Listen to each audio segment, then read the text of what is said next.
ओम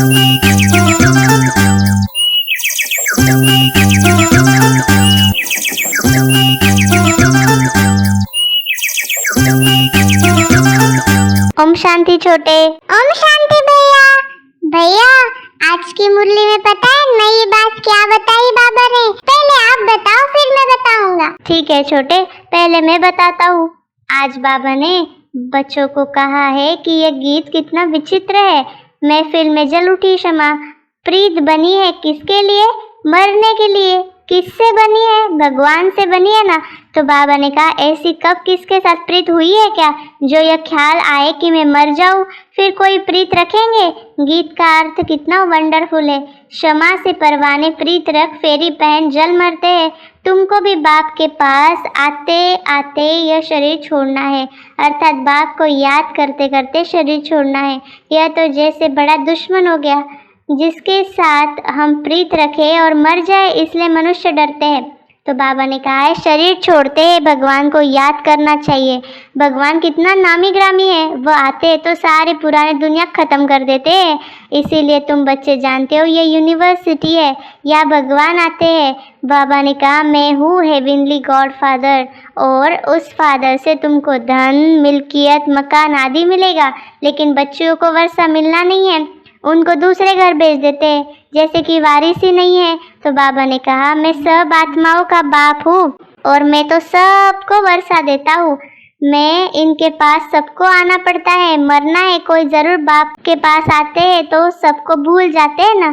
तो बाबा ने कहा बापू जिसको भारत का पिता समझते थे वह भी कहते थे कि पतित पावन आओ, माना सारी दुनिया का बाप तो एक ही है। क्या समझ आया छोटे? हाँ भैया, देखो ना कितना वंडरफुल ड्रामा है। भगवान के प्रीत के लिए ऐसे कहते हैं कि वो आए तो हम मरे मिटे बलिहार जाऊंगा, लेकिन भैया सच में ऐसे तो जाते नहीं है। और जैसे ये गीत है जिसपे बाबा कह रहा है कि मैं तुझ पे मिटूंगा मरूंगा। अभी देखो भैया, किसी व्यक्ति के लिए तो इतना प्यार नहीं होता जो उसके लिए मर मिटे, लेकिन फिर ऐसा लिखते क्यों है भैया? बाबा वही पूछ रहा है किससे प्रीत है, क्यों है, और मरना होगा तो किसी से प्रेम थोड़ी ना करेंगे। तो इसका अर्थ क्या है भैया? सिंपल, जो बाबा हमारे लिए इतना कुछ देता है तो बस उसके रिटर्न में हमें सारी दुनिया को भूल जाना है, किसी को भी याद नहीं करना है। जैसे दिखाते हैं ना कि कृष्ण मधुबन में मुरली बजाते हैं, और मुरली बजाते थे तो डांस करते थे, मुरली बजाते भक्ति मार्ग में दिखाते हैं कि वो गोपिकाएं अपना सब भूल जाती थी, घर बार बच्चे। तो वैसे ही हमें बाबा को इतना प्यार करना चाहिए कि सब भूल जाना चाहिए। इसी को कहते मरना। समझ आया ना भैया बाबा क्या समझाने की कोशिश कर रहा है? हाँ छोटे, समझ आया। तो आज बाबा ने हम बच्चों को कहा है कि शिव को कहते हैं बिंदी। व्यापारी लोग बिंदी लिखेंगे तो कहेंगे शिव। एक बिंदी लिखे 10 हो जाएगा, तो फिर बिंदी लिखो तो 100 हो जाएगा। 0 होता है ना छोटे, उसको बिंदी कहते हैं, तो बिंदु माना शिव।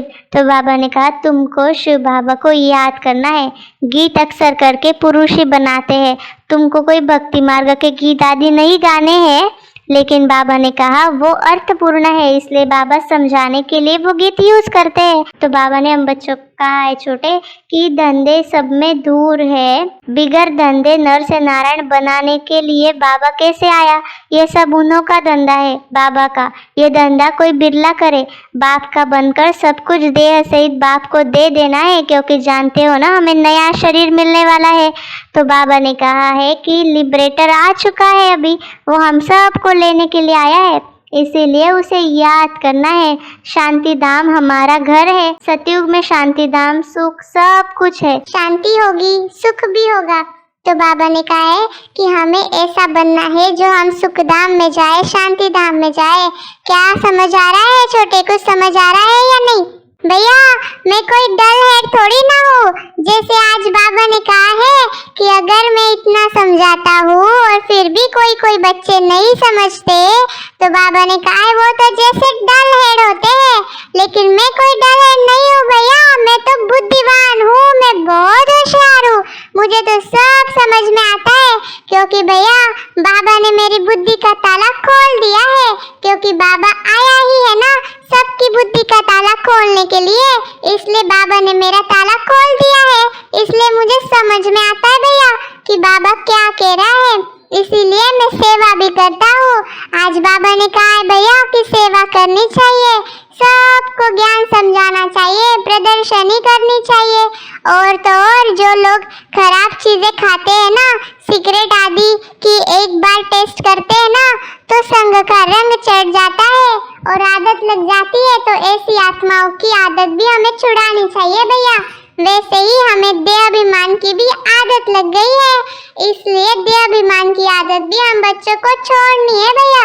समझ में आ रहा है बाबा आज क्या कह रहा है? बाबा ने ये भी कहा है भैया कि हम बच्चों को फूल जैसा हर्षित रहना चाहिए, सदा खुश रहना चाहिए। देखो भैया मेरे तरफ, मैं सभी समय हर वक्त खुश रहता हूँ, सदा मुस्कुराता रहता हूँ। आप तो पता नहीं क्या सोचते रहते हो, मैं तो हमेशा फूल जैसे रहता हूँ। वैसे भी बच्चे तो फूल ही होते हैं ना भैया, तो मैं तो हूँ ही फूल। हाँ छोटे, बहुत अच्छे, सच में तुम तो फूल हो, बाबा के लाडले हो। तो आज बाबा ने हम बच्चों को ये भी कहा है कि जैसे कन्या की शादी फिक्स होती है तो उनका चेहरा खिल जाता है, वो जेवर आदि पहनती है तो खुश होती है, तो वैसे सतयुग में तो नेचुरल ब्यूटी होंगी। सतयुग में कोई ऐसे सजना नहीं पड़ेगा, वो तो सदा ही खुश और सुंदर रहेंगे। तो बाबा ने कहा है तुम्हारी नेचुरल ब्यूटी होंगी जैसे लक्ष्मी नारायण की है। अभी तो सतयुग में इतने सुंदर होंगे देवी देवता है, तो उनकी नेचुरल ब्यूटी होंगी, उनको तो जरा भी अवगुण के बारे में पता ही नहीं है। इसलिए तो बाबा ने कहा है तुम बच्चों को ऐसा बनना है छोटे, जो सन शोज फादर करे। बाबा को हमें प्रूव करना है, प्रत्यक्ष करना है, सारी दुनिया को बताना है कि हमारा बाबा आ चुका है। इसीलिए बाबा ने कहा है तुम अभी मिशन पर हो, सारी दुनिया को बाप के बारे में समझाने वाले हो, और इसीलिए बाबा गारंटी करते हैं कि तुम ऐसे बनोगे, श्रेष्ठ बनोगे और सतयुग में जाओगे। तो क्या समझ आ रहा है छोटे? हाँ भैया समझ में आ रहा है। बाबा ने कहा है हम सतयुग में नेचुरल ब्यूटी में रहते हैं, इसलिए ज्ञान के जेवरों से बाबा अभी हमें सजा रहे हैं। तो हमें अभी खुशी में रह के फूल जैसा बनना है, कोई भी गंदी चीजें की आदत नहीं डालनी चाहिए, हमें देहाभिमान छोड़ देना है भैया, तभी हम खुश रह सकते हैं। तो ये सब मैं समझ गया। हाँ छोटे, इसीलिए बाबा ने हम बच्चों को वरदान दिया कि अपनी श्रेष्ठ वृत्ति द्वारा शुद्ध वायुमंडल बनाने वाले सदा शक्तिशाली आत्मा भव। स्लोगन में बाबा ने कहा गुणमूर्त बनकर सर्व को गुणमूर्त बनाना ही महादानी बनना है। अच्छा, ओम शांति। आप सभी को हम छोटे बड़े की कॉन्वर्सेशन कैसी लगी जरूर कमेंट्स करें। इस चैनल को लाइक, सब्सक्राइब और शेयर करना मत भूलिएगा। ओम शांति।